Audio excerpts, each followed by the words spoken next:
This is a picture of me with my dad, Ambrose Doctera, and my mother, Emily Gannis Doctera. It was taken sometime in 1944. I was born in 1942, in the first year of the U.S. involvement in World War II. U.S. had resisted becoming involved until the December 7, 1941 attack on Pearl Harbor. That attack set into motion a full-scale national response that affected every citizen in some way. Rationing was the system put into place to make sure that everyone had access to the necessities of life, even if they were in short supply.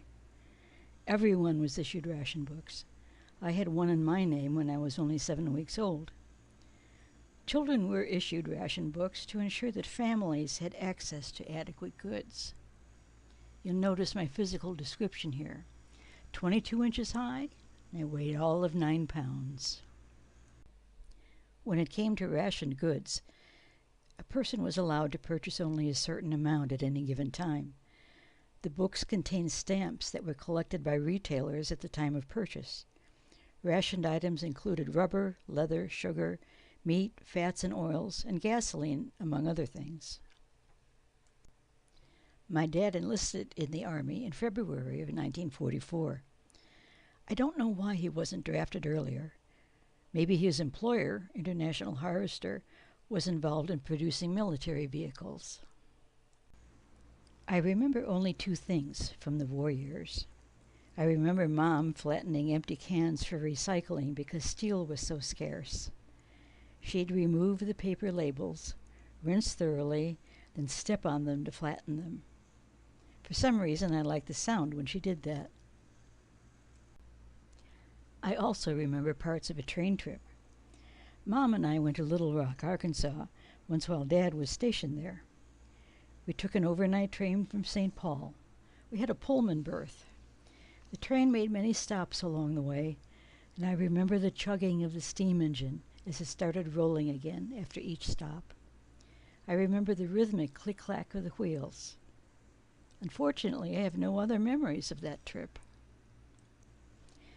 2 of Mom's brothers also served in the war.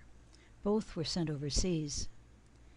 Uncle Bud, Frank Gannis, was in the infantry and was captured by German troops.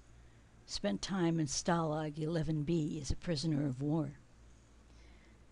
This is Uncle Bud holding me on the right, and his daughter Roberta, also known as Bobby, on the left. Bobby and I were born just a month apart.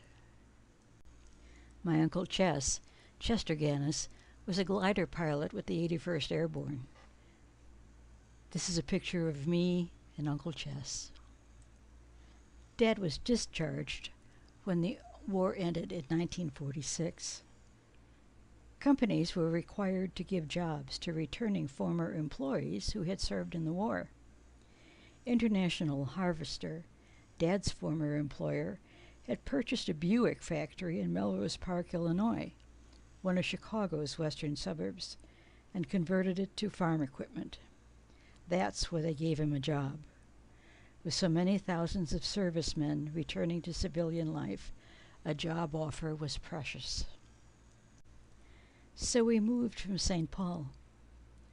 Mom and Dad bought a house in Northlake, just west of Melrose Park, 400 miles from everything and everyone they loved. It was there they began a new life.